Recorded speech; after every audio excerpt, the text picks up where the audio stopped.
歡迎咁多位工友觀看建築安全由心出發系列。今日我哋會講下工友可以多啲利用指差呼稱技巧去保障大家工地安全。根據勞工處2024年嘅數據，運輸業同建造工業意外高達1500宗，當中有30宗係致命事故，而建造業就佔咗23宗。呢啲數字反映出安全管理仲有好多改善空間。早喺2024年2月，啟德地盤嘅竹棚架發生倒塌事故，導致2人死亡、3人受傷。調查發現，嗰個涉事嘅棚架係臨時加設，搭建時已經存在安全風險。呢啲數字提醒我哋，安全管理同工友安全意識仲要加強。所以，工友嘅安全意見同警覺性真係好重要。只要見到問題，即刻提醒隊友，危險就可以及早排除。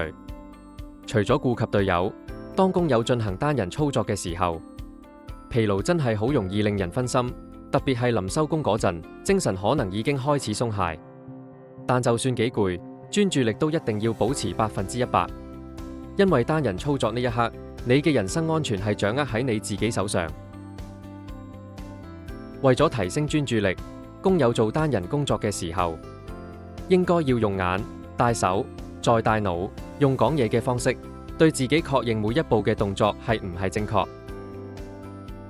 例如，一位工友獨自檢查機械設備嘅時候，工友要用眼望住設備，跟住用手指住設備，再對自己講：電纜連接位，檢查開始。呢啲動作雖然好似自言自語，但其實係一個確保安全嘅好方法。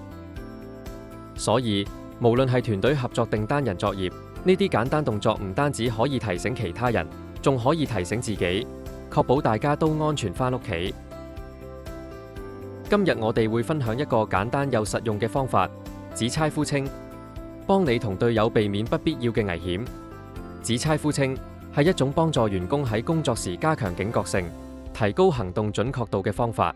透過用手指指向目標，同大聲確定各重要工序處於安全狀態，能夠提升員工嘅精神狀態同注意力，亦能夠減少人為失誤引致嘅工傷意外。佢嘅概念係喺俾工友開始做嘢之前，先搞清楚工作有咩安全要求，之後主動揾出可能出現嘅風險，最後採取相應嘅預防措施。相信各位工友已經有足夠嘅安全意識，但仲需要專注喺當下嘅工作，集中力同注意力係安全嘅基礎。事實上，指差呼稱已經被證實非常有效，可以減少高達84%嘅人為錯誤率，所以被廣泛應用喺唔同嘅行業，有助提升工作安全，減少事故發生。而家，等我哋深入了解一下運用指差呼稱嘅技巧。指差係指用手指指示，呼稱係大聲呼喚。具體嚟講，指差呼稱係一種透過身體各種感官配合使用，包括視覺、大腦意識、身體動作、說話同聽覺，以提高精神狀態同注意力嘅職業安全方法。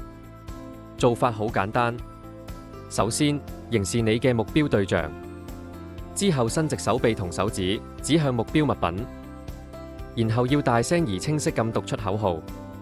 喺你用眼睛注視目標對象嘅同時，耳仔亦要留意口號嘅內容。口號唔需要太長，只要夠簡潔，同埋可以清楚表達要確認嘅內容就可以。仲有，唔係每個步驟都要做指差呼稱，咁樣會太花時間。應該揀最關鍵、最影響安全嘅步驟嚟做就足夠，咁大家用起嚟會方便啲，又唔會影響工作效率。工友喺唔同情況之下，點樣可以將指差呼稱融入安全施工程序呢？其實方法好簡單，只要喺關鍵步驟加上手指指住，同大聲確認，就可以減少疏忽，保障自己同隊友。例如，喺吊運作業開始之前，我哋要先檢查吊索、中軸同尾繩，確保一切穩陣。呢個時候就可以用口號，確認吊運物中軸 OK， 吊索 OK， 吊運尾繩 OK。大家記得用手指住設備，大聲講出現時吊運作業嘅狀態。如果吊運作業都冇問題，可以俾個 OK 手勢表示設備安全，咁就唔怕漏檢，安全有保障。除咗加上手指指住同大聲確認，團隊合作都好重要。如果你見到隊友附近嘅鷹架有鬆動，記得要出聲提醒佢。例如你可以講：鷹架鬆咗，要加固。隊友可以回應：多謝提醒，我哋一齊小心。你之後可以講：下次你見到我附近有盲點，都提醒我。呢啲互相提醒，唔只係關心，更係保命。喺地盤入面，有唔少操作需要兩位工友配合完成，我哋統稱為雙人操作。由於建築地盤噪音大，機械聲、風聲樣樣都有，如果唔夠大聲，指令會聽唔清楚。所以發出指令嘅工友要大聲講出指令之外，接收指令嘅工友都需要重複指令，確保對方聽得清楚，對任務嘅理解係一致同正確，避免誤會。例如兩名工友一齊操作起重機吊運混凝土板，其中一名工人作為信號員，負責觀察周圍環境同發出指令，而另一位工人作為起重機操作員，負責執行吊運嘅動作。當信號員大聲叫準備吊起，操作員要即刻重複準備吊起，確認收到指令。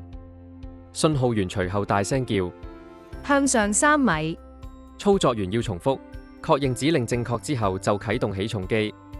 如果操作員聽錯係向下3米，而且有重複指令，信號員就可以發現錯誤，即時糾正返，避免混凝土板意外墜落。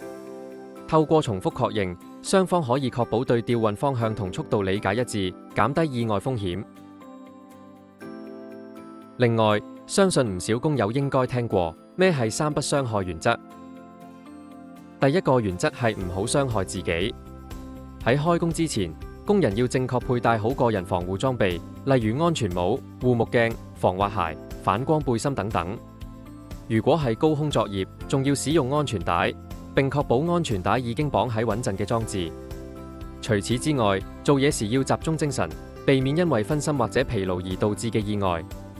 操作重型機械時，更加要保持專注，避免錯誤操作。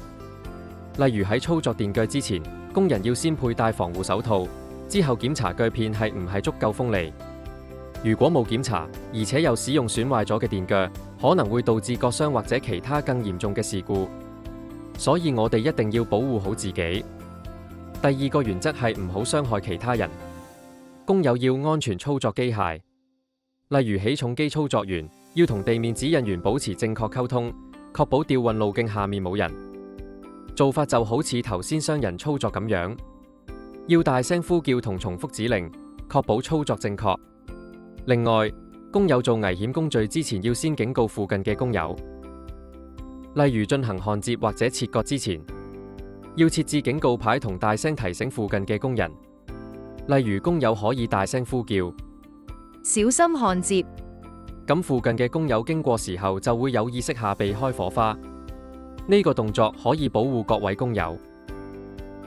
除此之外，工友們仲需要做到主動提醒，因為當你見到工友身邊有危險，但唔去阻止同提醒，都係屬於間接傷害人哋。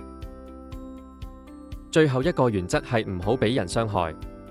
工友要保持環境意識，時刻留意周圍環境，例如檢查有冇吊運緊嘅寵物同運行緊嘅機械等等，要識得避開危險區域。仲有，工友要遵守指引同埋警告。當聽到其他工友叫小心，或者見到前面有警告牌，就要即刻停低或者避開。例如當工人喺地盤行緊，聽到吊起嘅指令，就應該即刻停低，望下上面有冇吊運物體。如果冇留意，就可能會被墜物擊中，造成嚴重傷害。呢啲只係例子。實際上，指差呼稱可以好靈活咁應用喺唔同嘅關鍵安全步驟上。記住一句，你嘅安全意識救大家一命。總結嚟講，工地安全唔單止靠設備，仲靠人與人嘅關懷。我哋鼓勵大家每日練習指差呼稱，將安全變成習慣。無論檢查吊索、電動工具，定係提醒隊友，呢啲小動作都可以救命。記住我哋嘅口號。安全由心出發，一齊用指差呼稱，守護自己同隊友平安返屋企。多謝收睇，下次見。